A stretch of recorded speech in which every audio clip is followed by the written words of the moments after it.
Swayam Prabha. Digital India. Educated India.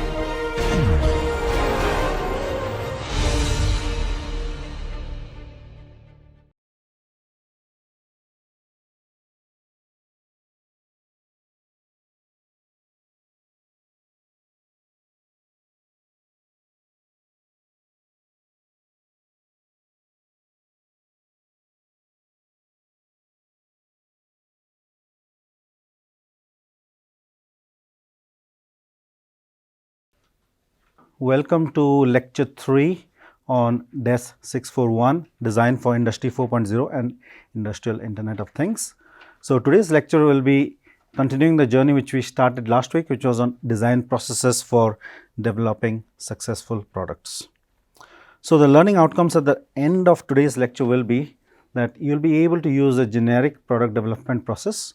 I have passed around some copies of a handout about the generic product development process and also its variants. So, different variants of that product development process for developing new products. You will also be able to identify some key factors which will be useful in developing successful products. So, what are the factors that help you create a product that is successful? So, two key learning outcomes from today's lectures. So, let us start with looking at some of the attributes that are needed to develop successful products. Does anyone identify with these smartphones? What are these? Yes, they are from the iPhone series. So, these are all iPhones. Okay. What is the latest iPhone model? And does anyone know exactly how many models Apple has launched of iPhones in all? You are close. Any other guesses? So, Apple has launched 38 different models of iPhones so far. So, Apple is a successful company, but there are many such companies which are successful, and the key feature is that they are constantly innovating. So, they are involved in an innovation process. They are not stopping with one model of their product.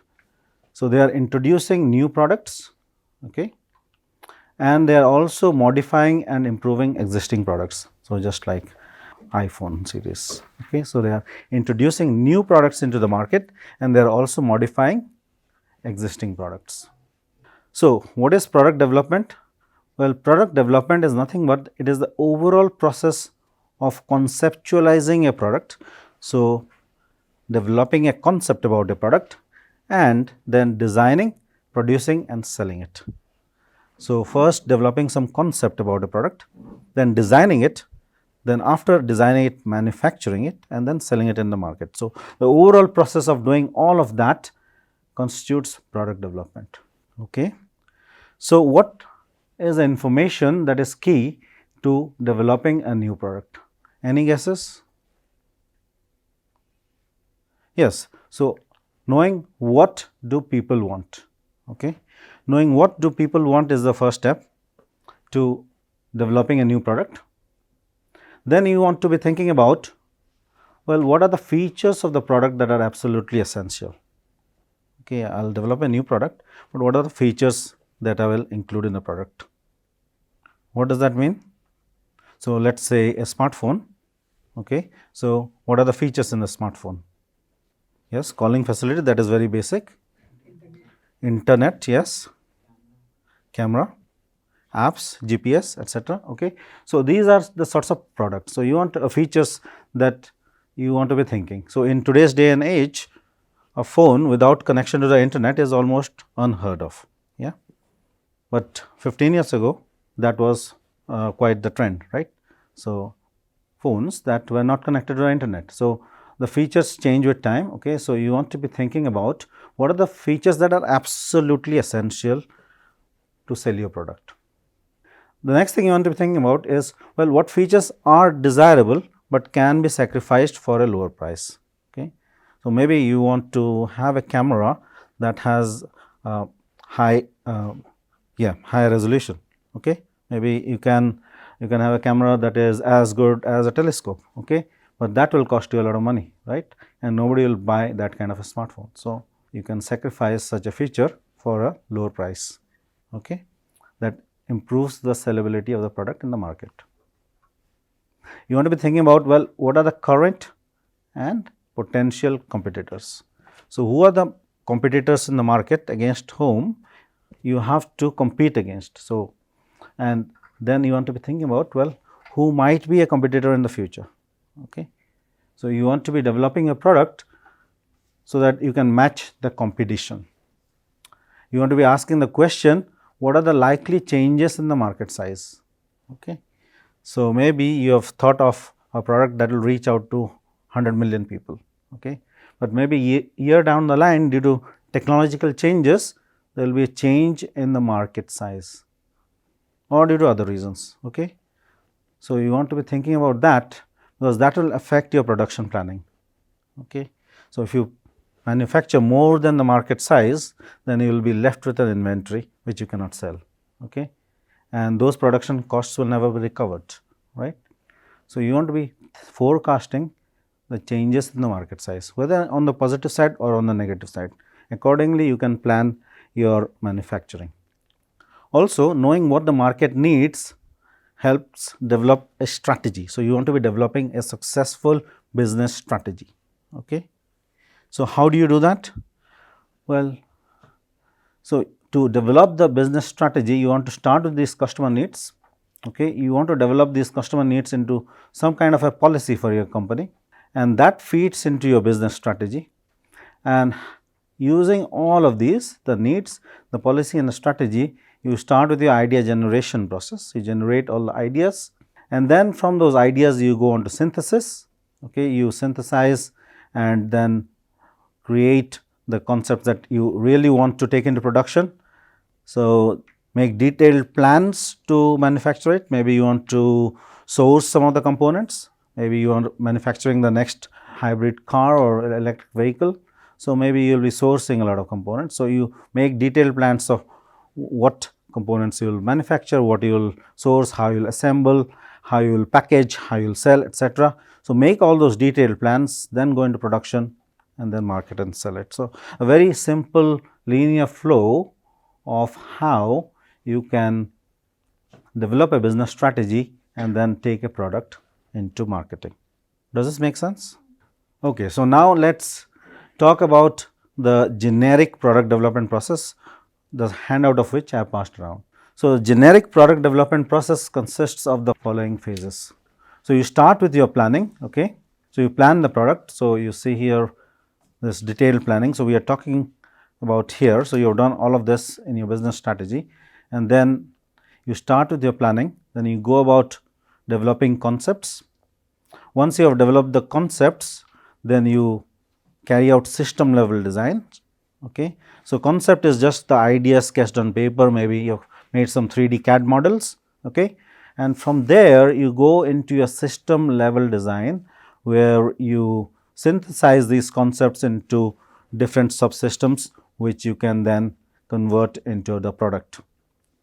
And once you have done the system level design, that says, well, okay, my smartphone will have some electronic subsystems, it will have some user interface, okay, it will have some cameras, etc. So, 3 or 4 different subsystems. Okay. And then you go into a detailed design, okay, where you lay out all the PCBs, you do the 3D CAD modeling, etc. So, you go into a detailed design, and once you have your detailed design, you then create prototypes and test and refine them. Okay. You create a prototype of your product, then you test those prototypes and you refine them until it is ready to be sold to the market.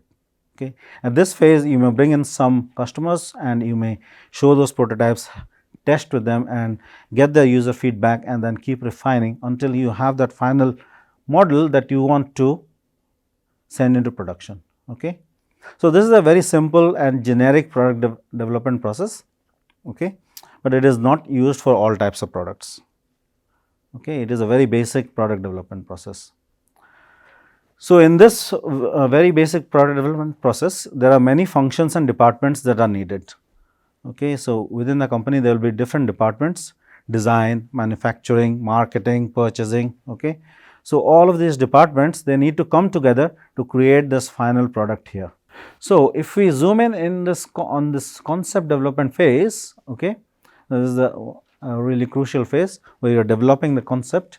So, what are the activities that you need during this concept development phase.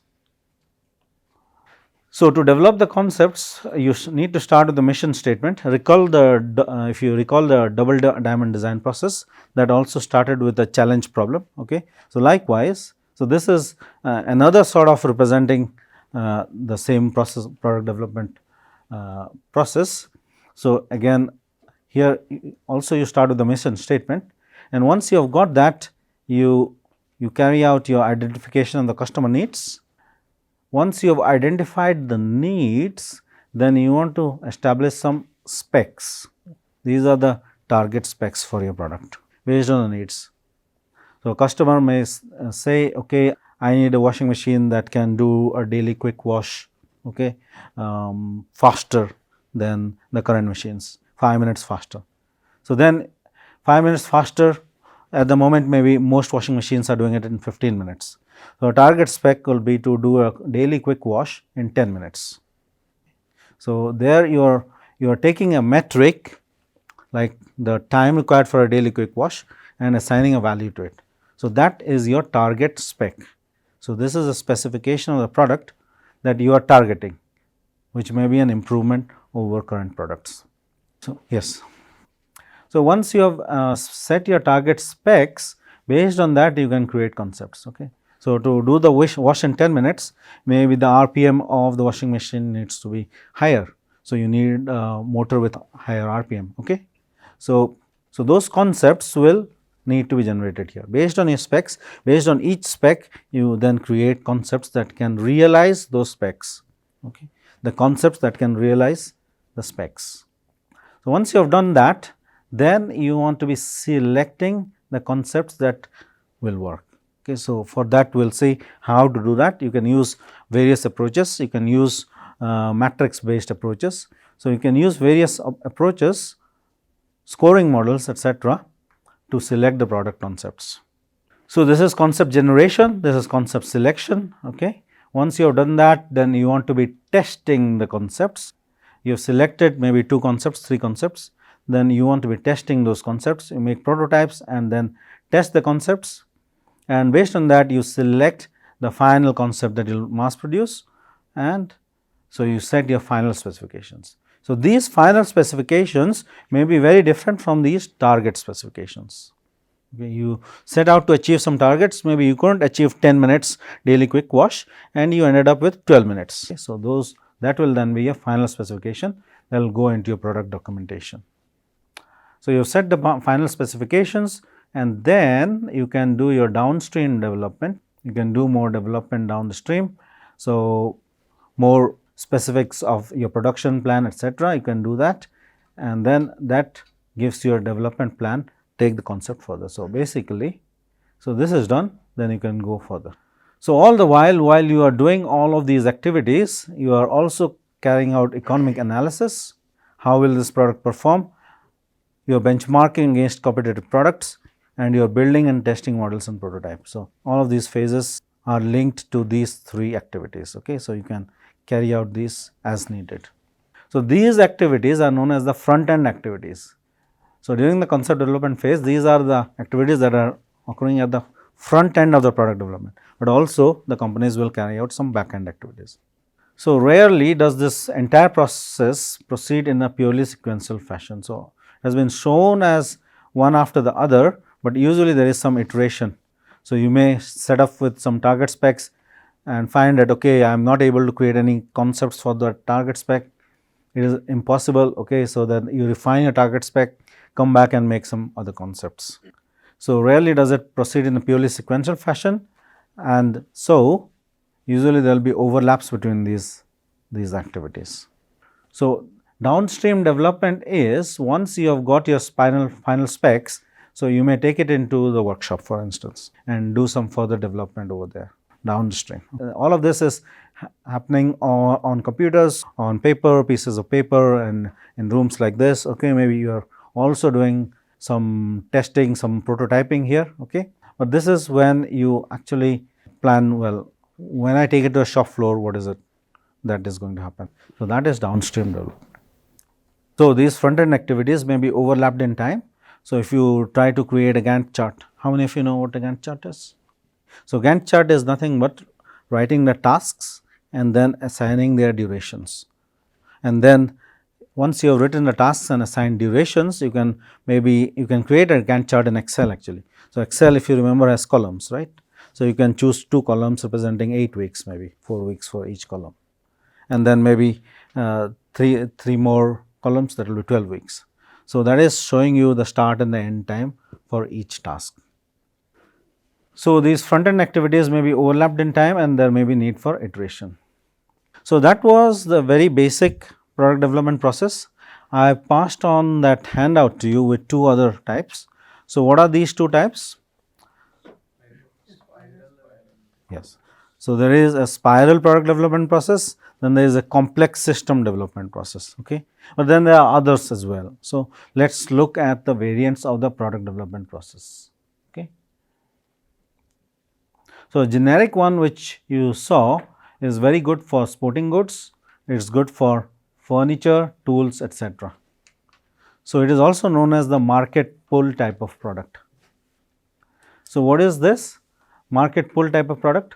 It is based on a market opportunity. So, there is an opportunity that is in the market. So, market is pulling this product, market is creating this opportunity, people need this, and so the team can just select some technologies that are available to meet the customer needs. So, there is a market opportunity and all you need to do is select the appropriate technology. What are the features of the generic product development activity? Well, it involves distinct planning, concept development, system level design, detailed design, testing and refinement, and production phases, all the phases that we saw in the previous slides. So, that is the generic process and it is used for sporting goods, furniture, tools, etc. And for those the generic process is okay. But then let us say there is new technology in the market, such as a new material such as Gore-Tex or T-Vec for envelopes, okay. So, then you can start with the new technology and find a market for it, okay. So, there is a new technology and maybe there are some people who are interested in very expensive Gore-Tex rainwear, which may be used maybe when you are in the rainforests, where you need a lot of protection from the rain, okay. So, find an appropriate market for it based on a new technology. So, here the crucial thing is that in the planning phase you match the technology and the market. So, this new technology, which may be a new material for instance, and you match that technology with the market. So, it assumes a given technology. So, that is the technology pushing for that product. It is not the market calling for the product, it is not the people who are calling for the product, it is the new technology which has come out. Maybe there was 2 years ago there was some article published in Science, and then that has been taken to a higher technology readiness level, and so the technology is ready, and based on that you are creating a new product, okay. Then there are the ones for platform based products, okay. So, there is an established technological system, okay. So, for instance, making consumer electronics, okay, or computers or printers, there is an established technology for it, okay. So, assume that the new product is built around an established technological system. So, the concept development assumes this proven technology platform which already exists, okay. So, those are known as platform products. So, this process type is the one that uses platform technologies. Then there are ones that are process intensive products. So, here you use characteristics of product which are constrained by the production process. So, there might be production process for making, for instance, your Lays, or there might be a production process for making your cereals, okay, or for making specific chemicals. There is a defined production process. Mix 2 different or 3 different chemicals, you get a third chemical. So, these are process intensive. So, the process is already set, okay. So, that sets the, so that means the manufacturing process is known, okay. So, existing production process is specified from the start, or both the product and the process must be developed right from the start. So, these are process intensive products. So, are dependent on the manufacturing process. Then there are customized products. What does it mean?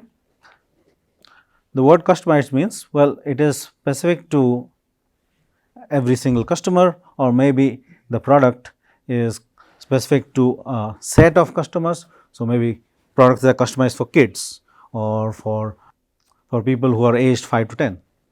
So, examples of such customized products could be motors, switches, batteries, containers, etc. So, they are just slight variations of existing configurations. Okay. And so, you customize it for the client or the customer. So, we all know how to make a motor, but a customer asks for a motor that can be housed in a housing of dimensions maybe 50 millimeter by 30 millimeter. Okay. So, then you make the motor which will fit into those dimensions. So, that is using the same ideas, same concepts, but you just make slight variations. So, these are the products which already exist, but you tailor them for that specific application. Then there are high risk products, for instance drugs discovery or for instance sending a spacecraft. So, a lot of money is involved and there is a good chance it will fail. You set out to maybe discover a new drug for COVID-19, you do not know whether you will be successful or not. So, that is a high risk product. Okay. So, the technical or market uncertainties create a high risk of failure. So, you need to identify the risks very early and track it through the process, and only then you may have some chance of creating this high risk product. So, can somebody think of a company that engages in this kind of product? Reddy's Lab, yeah, SpaceX, okay, good examples. Then there are quick build products. This is where you use your spiral product development process. So, you need to do rapid modeling and prototyping. So, there are many design build test cycles. So, design build test, design build test, design build test. So, until you get to your final product. Okay. So, detailed design and testing phases are repeated a number of times until the product is completed or your time or budget runs out. And we will see a pictorial depiction of this that will. So, design build test is repeated hundreds of times. So, that is typically used for software, it is used for cellular phones. So, developing a new software tool or a package in a company like Infosys, that is usually a quick build product. Yes. This context, does it have similarity with like fail fast system? Like we will make a design concept? Yes, fail quickly, yeah, yes, that is right, yeah. So, that is, yes. So, you can relate it to a fail fast system. Okay. And then there are complex systems consist of many subsystems which may interact in unusual ways which you may not be able to predict. Okay. So, there is complexity in the interactions. So, what you must do is decompose the system into several subsystems and many components. Decompose the system into several subsystems. So, to develop a complex system you need to use many teams, and these many teams will look after the different subsystem development.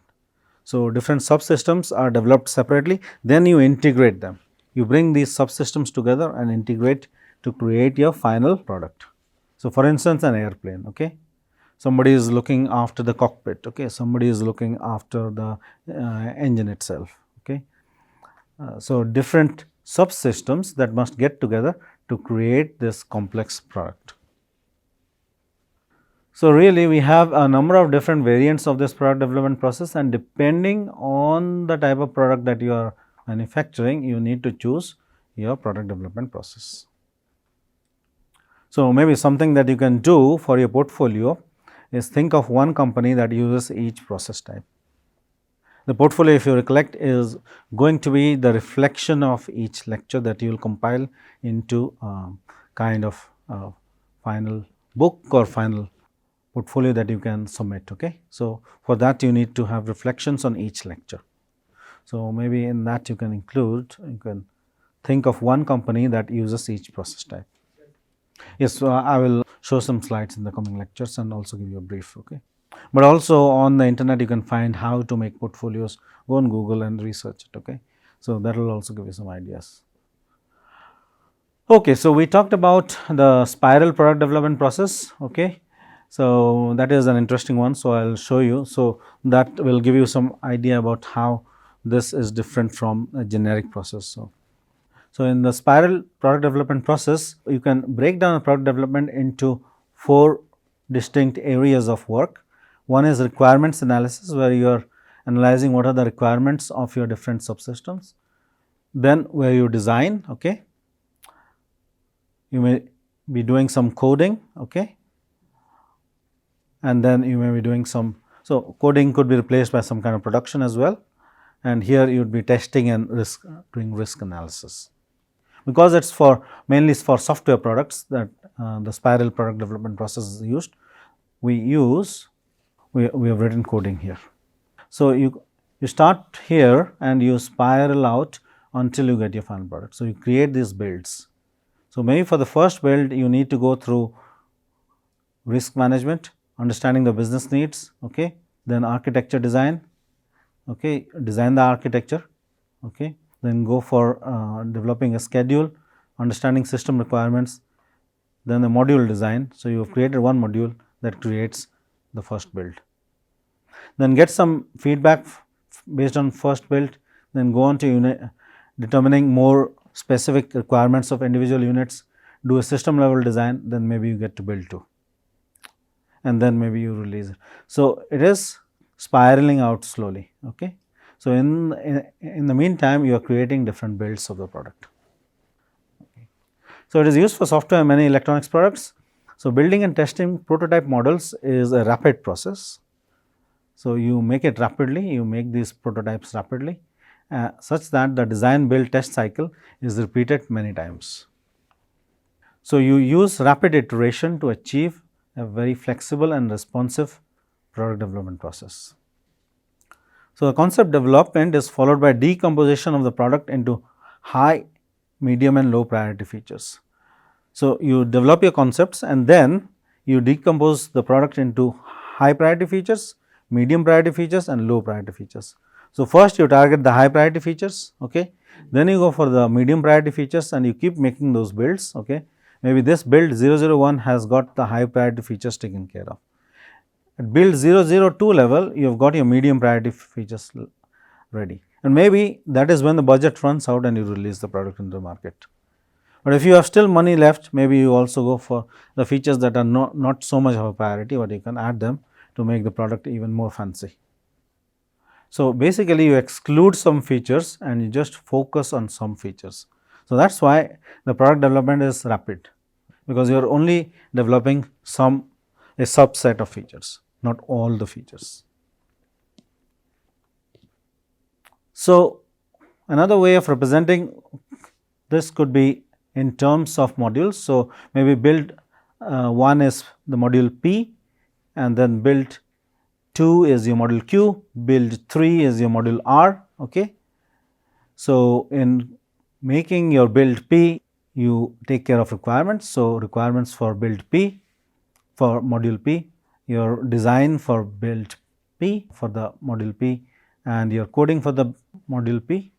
That takes you to Q, which is a second build, and then again you do RQ, DQ, CQ. So, you can list them out, the requirements, the design, the coding and the testing as a set of requirements, set of design activities, set of coding activities and set of testing activities for each build, and you can give a subscript to each. So, you can represent it mathematically.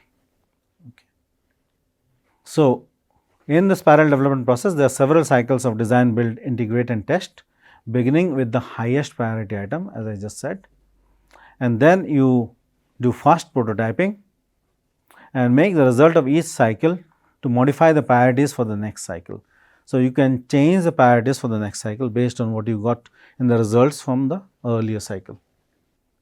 And even after making one module, let us say you have made module P, you can involve the customers to do some testing. So, when time of budget runs out, all of the high and medium priority features are usually incorporated and maybe the low priority features are kept until the next product generation. So, can everyone see how this varies from the generic product development process? In the generic product development process, we did not break down the product into high, medium and low priority features. We were developing the whole product. Okay. Here we have broken it down and we are looking at individual sets of features. The complex system is slightly different because here you need to integrate. So, here there are different subsystems which need to go through this design and test phase, and then you need to integrate and test. So, in the generic process we did not have so many because the product was not that complex. So, you did not have separate teams working on separate subsystems. So, that will so the question is, how do we achieve a trade off between essentials and exciters, okay, in determining the features. Okay. So, again this will vary from product to product that you are developing. So, depending on the specific product that you are developing, you may have a set of high priority, medium priority and low priority features, and you may have a set of essential features and exciters. Typically what would happen is the essential features are ones that are absolutely necessary for the product to function. So, smartphone has to have calling facility, okay. Without that it is not a phone at all, okay. So, that is an essential feature, it has to be there. If you are making a smartphone, it has to be there in the first place, okay. And then the exciters are one that delights the customer, okay.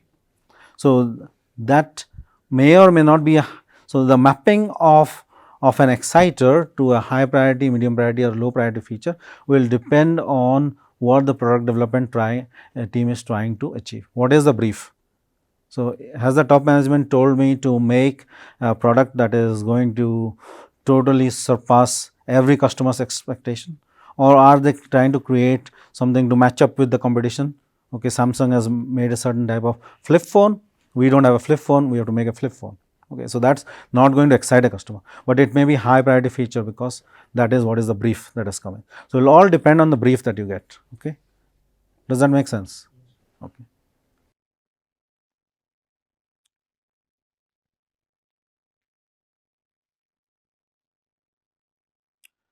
So, as we saw, automobiles, airplanes, etc., they are really complex systems. There are many different subsystems in these sorts of products. So, these subsystems may be interacting with each other in ways that we do not understand fully, and these subsystems do interact with each other, and we have to capture those interactions. So, the concept development phase considers the architecture of the entire system. So, here you consider architecture of the entire system, and you may have multiple architectures that are competing concepts for the overall system. Okay. There might be many different ways of achieving the same functionalities. So, you might have multiple architectures which are competing concepts for the overall system. So, this system level design phase is critical. So, this phase here is critical because there are potentially multiple competing architectures. So, during this phase, this system is decomposed into subsystems, and so here you are decomposing the system into subsystems, and these may further be decomposed into many components. So, maybe the next generation of hypersonic airplanes, okay. So, maybe should it be shaped like a whale or a dolphin, or should it be shaped like some other bird, okay. So, there might be many different competing concepts, okay. So, those concepts will need to be then further refined at the system level design phase, and then those may be further refined into many concepts. So, there are teams assigned to develop each component, okay, and then these teams are then assigned the special challenge of integrating the components into subsystems and the overall system. So, each team is looking after one subsystem, and they need to be integrated and tested, only then you can get the final product out. So, it is like actually developing multiple different products, then, but these products need to work with each other, they need to function together. So, maybe the dimensions need to match up, maybe they must not interact together in a way that one hampers the functioning of the other. So, if you have an airplane engine that is creating so much heat that is entering the cockpit, or maybe where the passengers are seated. So, those sorts of interactions need to be captured. So, what are the key attributes for a successful product development process? So, the key attributes are cost. So, you need to consider the cost, you need to consider the quality, the time, and also developing the know-how. So, you want to achieve your product development with the lowest possible cost, you want to achieve it with the best possible quality that you have specified, you want to achieve it within a time frame so that you can launch the product and compete with other products in the market, and also developing that know-how to create that new product, crucial in the successful product development process, because this know-how will give you the ability to repeat the process for future products. So, the know-how which you are developing today, maybe making a new flip phone, that know-how will help you create maybe some more fancy foldable phones in the future. So, you need to be able to repeat the process for future products.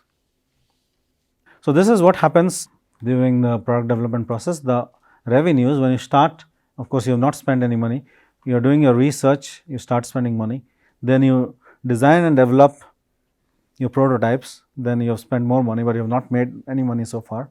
Then you do your tooling and your product launch, again you are continuing to spend money. Then you carry out your production, you are still continuing to spend money, and then once the products have been manufactured, they are out in the market, then you start making money. Okay. So, this is where the sales, are happening, and as the sales expand, your profits continue to increase, and eventually you may get a positive contribution from that product. But look at how big this is and how small this is. So, really you need to invest a lot of money to get this much money.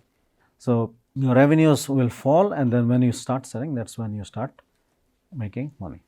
So, that is how, as you move through a product life cycle, that is how your cash flow typically looks like. So, let us actually look at the key factors. So, yes, some of you said, well, having a unique selling point does help. Okay. Having a customer focus and market orientation helps. Doing the homework prior to product design. So, you need to do a lot of user research, market research, etc., and also decide the decision to proceed with the project, that is crucial. Okay. Whether we want to go ahead and make this sort of a new smartphone, which is a flip phone, doing the homework. Okay. So, and a quick study of the market for the product. Okay. Is there a big enough market that we can make an impact?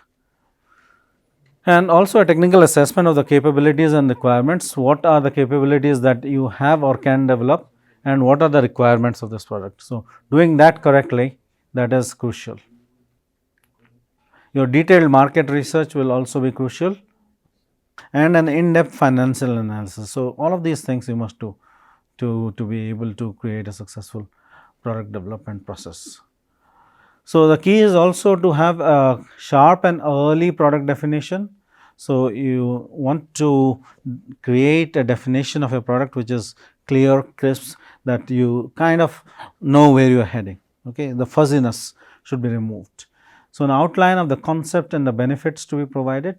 What is the overall concept of your product? Okay. Maybe when SpaceX was developing that rocket that will come back and sit down on its own, right. So, the one that is reusable rocket. So, that concept has to be clearly defined, that it will come back and land just like it took off, right. So, the same way. So, and the benefits of that, for instance, creating that kind of a reusable rocket means your overall cost of sending missions to space is significantly reduced. Okay. So, a list of the product attributes and features.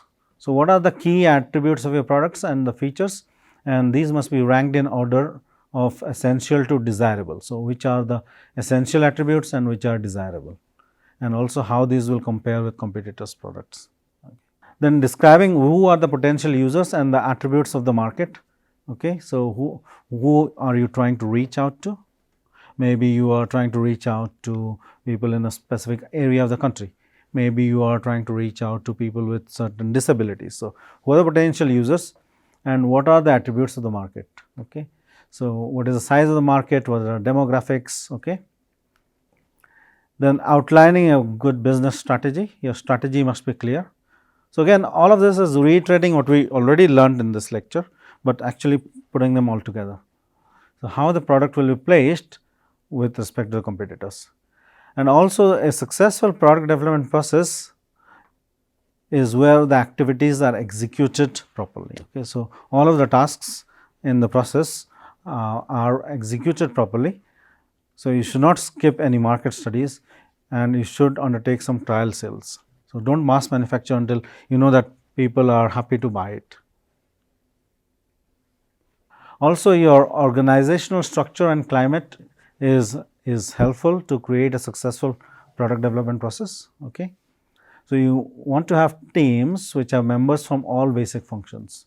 So, research and development, design, production, quality, sales and marketing and so forth. So, we saw the role of marketing, we saw the role of design, we saw the role of sales. So, all of them are needed for creating your product development process flow.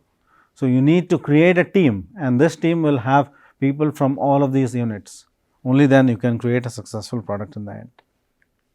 And each member of the team represents his or her function, okay, not the department necessarily. So, you need to remove these barriers between departments. Okay. The teams must devote a lot of time to project planning. Okay. So, most of the planning phase is crucial. Okay. So, unless you plan well, you will fail. Communication is key.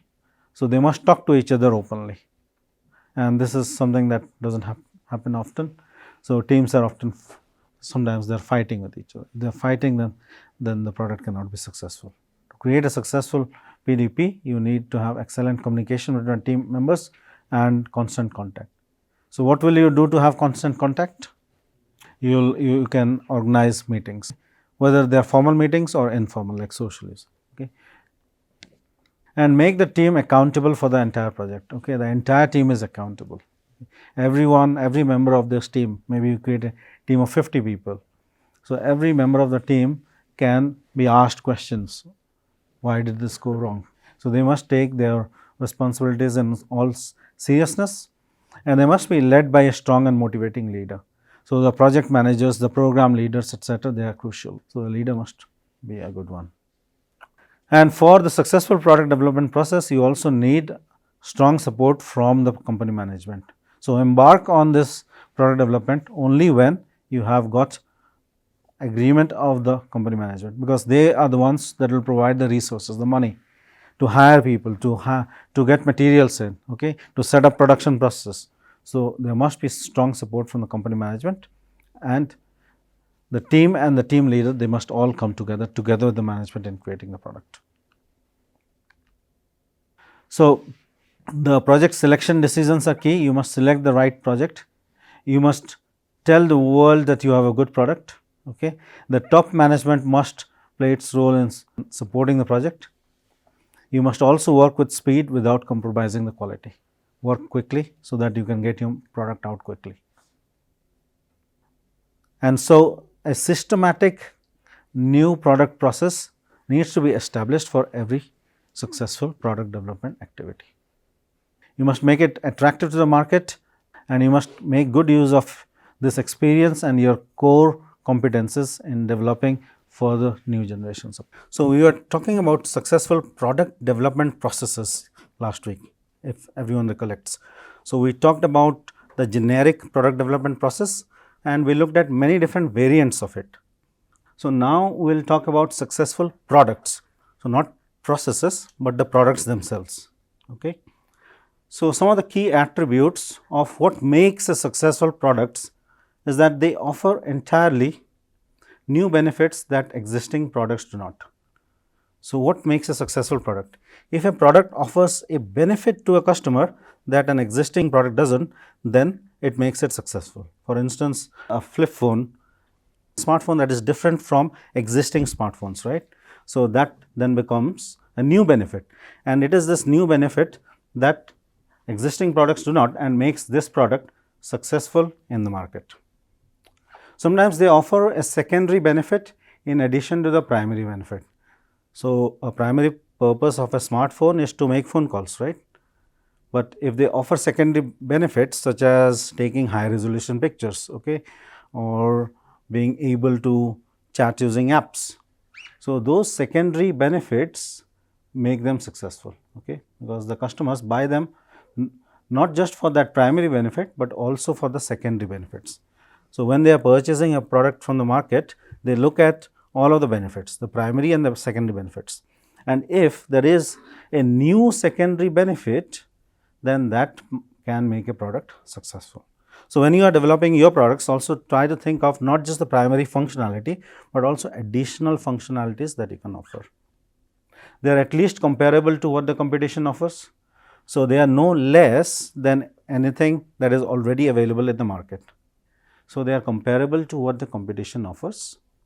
They eliminate an important negative in existing market products. There is something that is not there in the existing products, which this successful product provides. So, they eliminate that negative and come out with this new benefit that is important to customers. They offer high quality features than available in the market. So, the features that are provided are of a higher quality. So, let us say the best smartphone in the market can take pictures at 50 megapixels, and you come out with a product that offers the ability to take pictures which are of 75 megapixels. So, that is a higher quality feature. So, due to this higher quality feature, then people queue up to buy the product, and that is what makes it successful.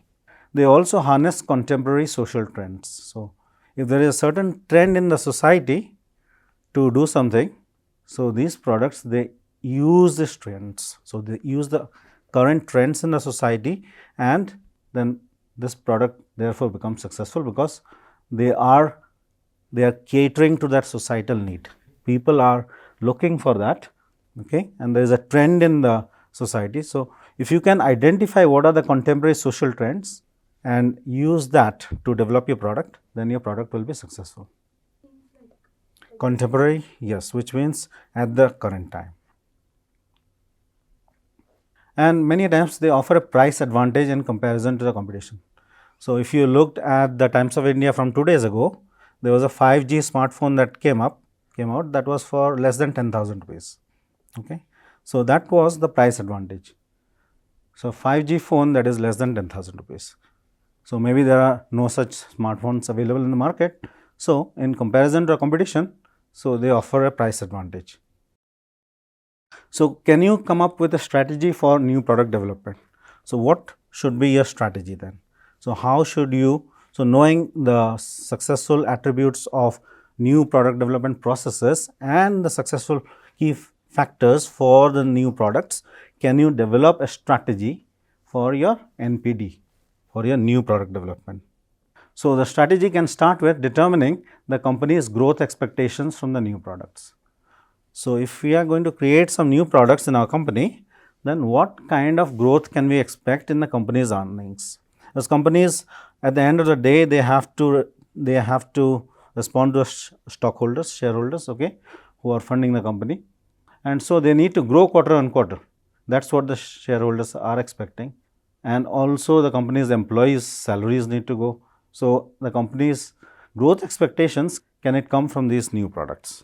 So, what are the growth expectations? Do we want the company to grow 10% quarter on quarter, 5%, 25%, etc.?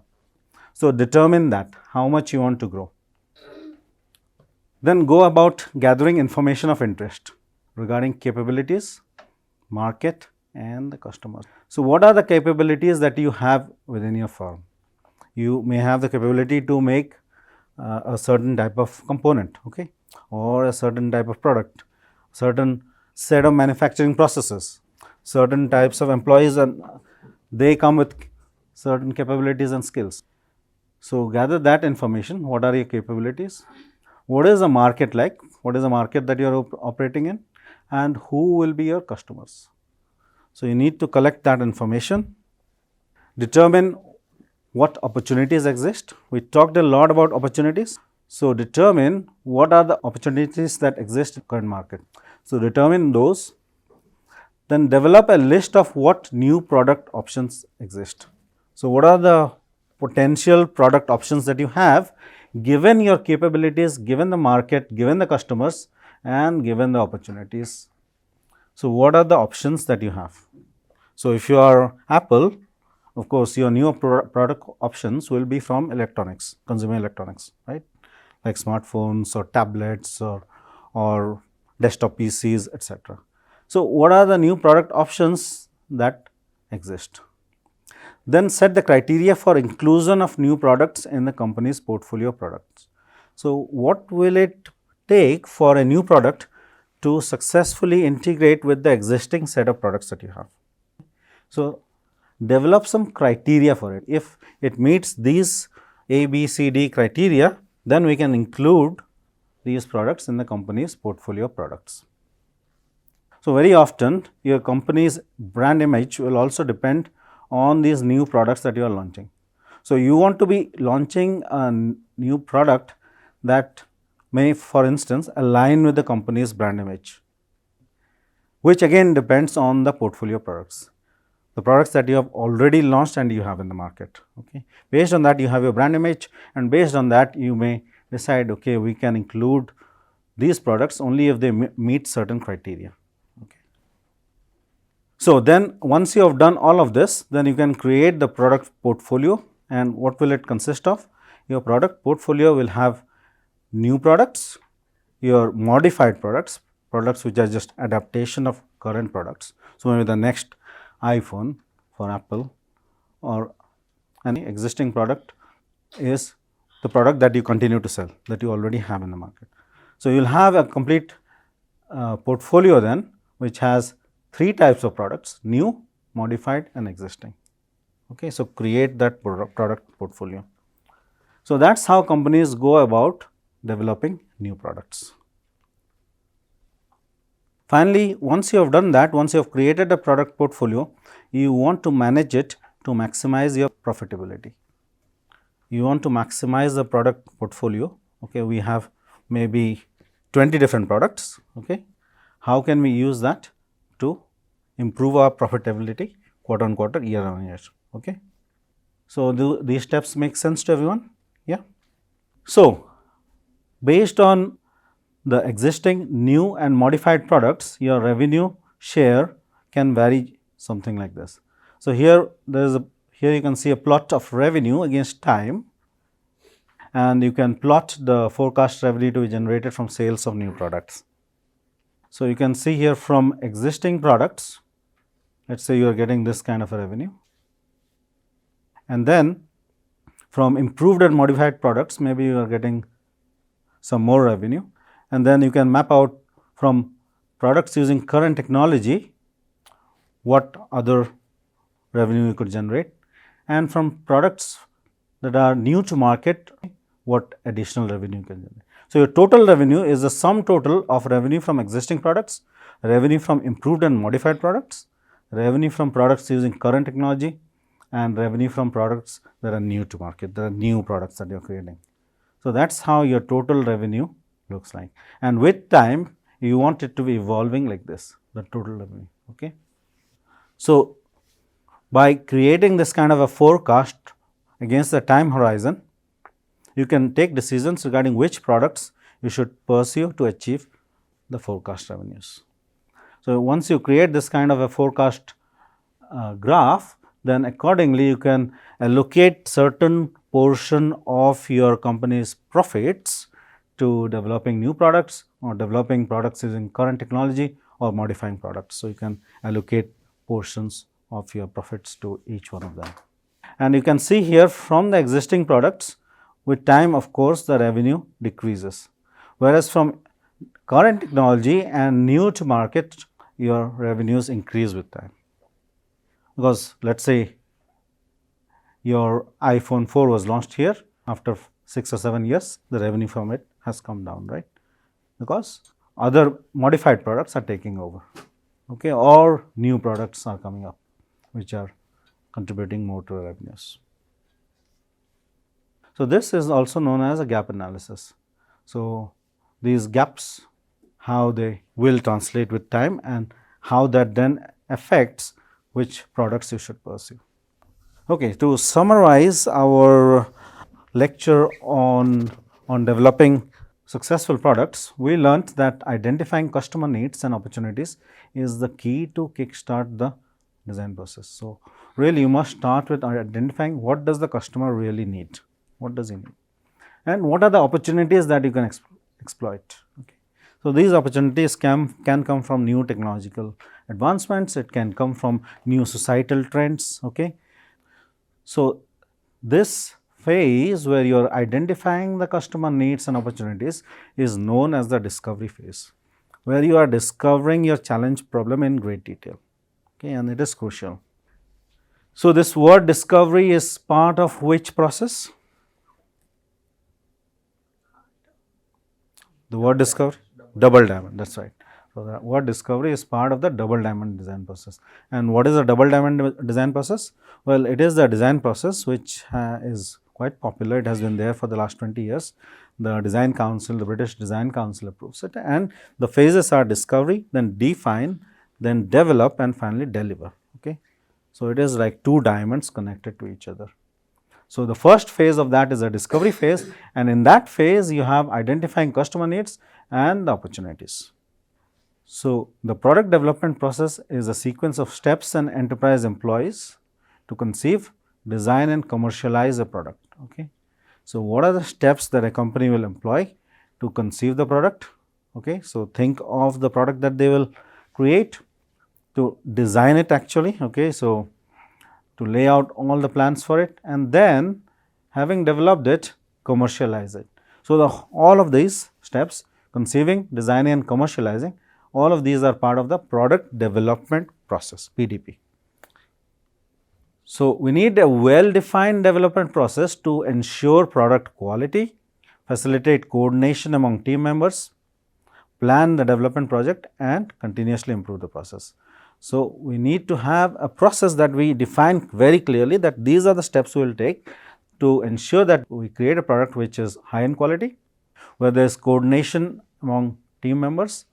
If you do not have a proper process, you will not have any coordination among team members. Everyone will be fighting with each other. You need to plan the development project, and for that, to create this plan, you need a well defined development process. So, it can be generic, it can be a variant, does not matter, but it has to be well defined. And again, you want to be continuously improving the process as well. So, you may have a well defined development process, but you do not want to be stopping there. You want to be thinking at the end of every project, well, what did we learn? What are the lessons learned? So, typically if you are working in a company, you will see that you will create a lessons learned document at the end of every project. So, this lessons learned document helps you continuously improve the process, the product development process.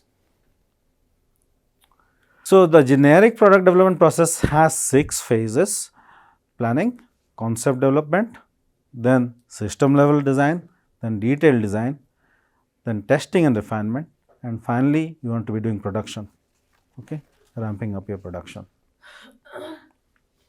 Of all these phases, the concept development phase requires the most integration across the different functions on the development team. So, it is the concept development phase where you need the most integration, where the different team members have to really come together and integrate. The development process employed by a particular firm may differ somewhat from the generic process that we have talked about. Okay. So, there is a generic product development process, but there are variants we saw. Okay. For complex system development, we saw the spiral product development process. So, there are variants.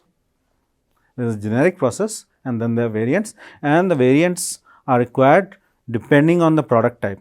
So, we looked at a table where there were different types of products on the right hand side, and for the different types of products, there were different types of processes. So, we looked at the key factors in developing successful products. The key factors are offering entirely new benefits, a new secondary benefit, beating the competition, eliminating an important negative, and offering higher quality features. So, when you are developing your products of the future, then you want to be thinking of all of these attributes. Okay. Can I offer new benefits? Can I offer a secondary benefit? Can I offer better quality? Can I offer a lower cost? So, once you do that, then you can develop successful products.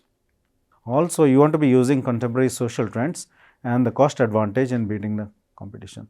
So, use the trends in society and use the cost advantage to beat the competition.